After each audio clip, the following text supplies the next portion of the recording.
तो आज के लेक्चर में आप लोगों को याद होगा कि मैंने लास्ट टर्न पे आप लोगों को वेक्टर का एक केस समझाया था जहां पे रेफरेंस बेस्ड बात हुई थी कि ऑब्जर्वर के हिसाब से वेक्टर की लोकेशन पर क्या फर्क पड़ेगा। क्यों भाई, थोड़ा बहुत याद आ रहा है? ये बताया था कि ऑब्जर्वर कोई भी हो, वेक्टर के ऊपर कोई भी फर्क नहीं पड़ता। ठीक, अब हम उसी चीज को एक छोटा सा और एडिशन उसमें करते हैं कि एक बात बताओ, मेरे पास एक वेक्टर था, सुनिएगा ध्यान से, उसी का कंटिन्यूएशन है आगे। मेरे पास एक वेक्टर था 5 न्यूटन का, 5 न्यूटन का, ठीक। और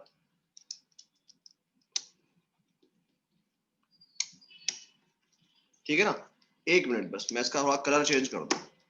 हमारे पास ऐसा मान लो, ये x, ये y, और मेरे पास एक वेक्टर था ये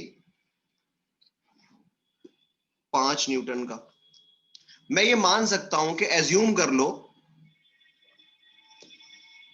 कि ये जो वेक्टर है ये 3i प्लस 4j का है। ठीक है ना, कितने का है? 3i प्लस 4j का है। तो आप ये बात जानते हो कि अगर हमने 3i प्लस 4j का एक वेक्टर माना तो उसका मैग्नीट्यूड 5 न्यूटन होगा। ठीक, अब सुनिएगा, ये बताओ, अगर मैं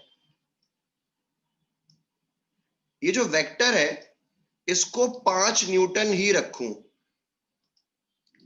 इस वेक्टर में कोई चेंज ना करूं, ये जैसा है वैसा का वैसा ही रहे, पर मैं अपने लिए इस एक्सिस को रोटेट कर दूं। सुनिएगा ध्यान से, ये x, ये y, बोलो क्या करा है हमने? Rotation of coordinate system. क्या कर दिया मैंने? कोऑर्डिनेट सिस्टम का रोटेशन कर दिया। ये बताओ, जब मैंने कोऑर्डिनेट सिस्टम का रोटेशन किया तो रोटेशन करने के बाद मेरे वेक्टर के मैग्नीट्यूड पर क्या फर्क पड़ा? भाई फोर्स तो मैं लगाया था, मैंने फोर्स 5 न्यूटन लगा दिया एक डायरेक्शन में। पहले वाले सिस्टम में कोऑर्डिनेट सिस्टम ये था, दूसरे वाले में दूसरा हो गया। तुमको ये बताना है, तुमको ये बताना है कि ऐसा करने पर वेक्टर के मैग्नीट्यूड पर क्या फर्क पड़ा।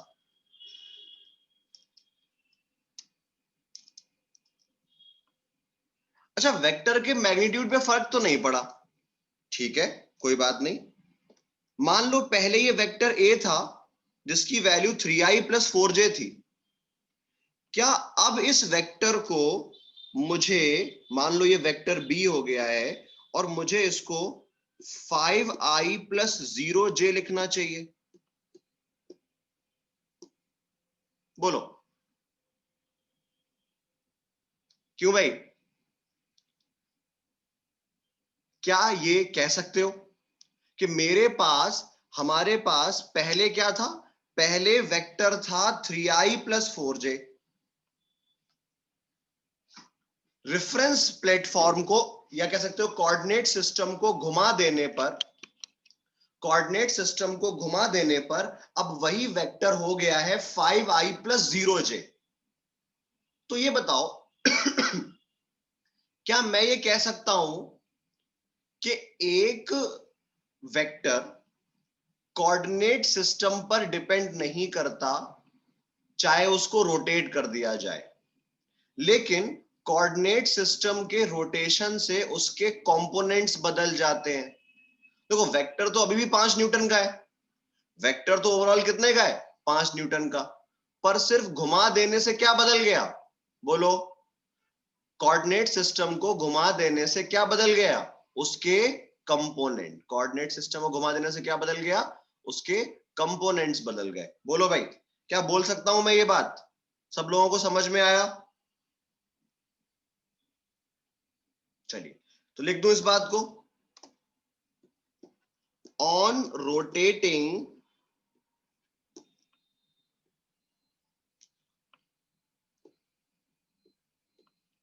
Coordinate axis vector remain same. जो वेक्टर है वो तो सेम रहा, बदला क्या? बदला ये कि सर पहले एक्स कोऑर्डिनेट 3 था, बाद में हो गया 5। पहले ये 4 था, बाद में हो गया 0। और अगर तुम इन दोनों का मॉड निकालो तो मॉड अभी भी कितना है? 5 है। ठीक है ना? ना मैंने वेक्टर का डायरेक्शन बदला है, ना मैंने वेक्टर का मैग्नीट्यूड बदला है, वेक्टर पे कोई फर्क नहीं आया। क्या बदल गया? उसके एक्स और वाई कोऑर्डिनेट्स, उसके एक्स और वाई कोऑर्डिनेट्स बदल गए। समझ में आई ये बात सब लोगों को? ठीक है ना? तो ये चीज आप लोगों को समझनी है कि मेरे पास इस चीज का क्या मतलब है। ठीक है, चलो।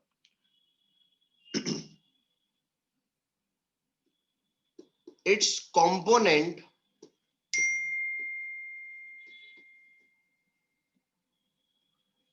चेंजेस। ठीक, चलो अब एक सवाल बताओ। On rotating the coordinate axis, which of the following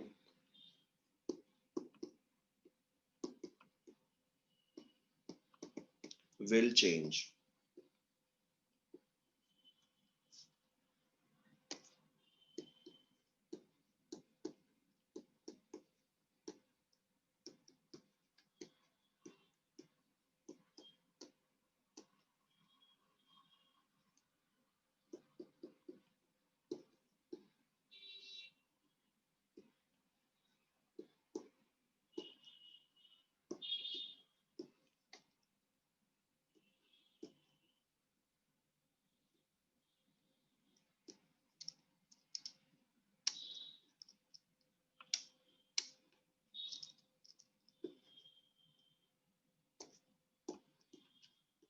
बताओ भाई,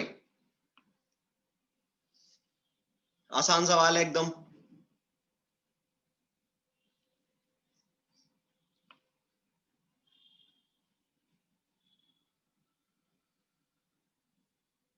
जल्दी, सब लोग बताओ जल्दी जल्दी। क्या होगा?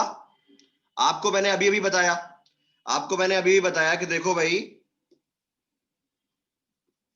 ax और by ये क्या है? किसी वेक्टर के कंपोनेंट्स। जो ax है और जो by है, ये क्या है?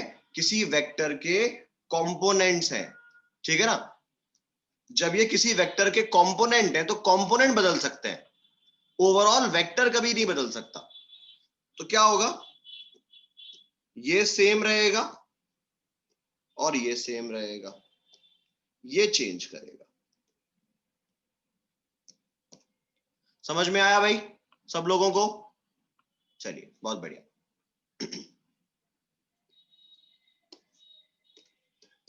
एक और सवाल देखो। Vector a is equals to 3i plus 3j। Find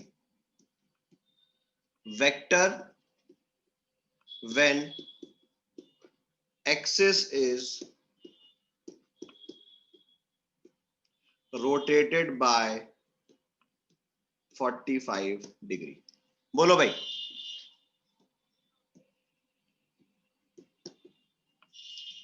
चलो जल्दी जल्दी बता दो।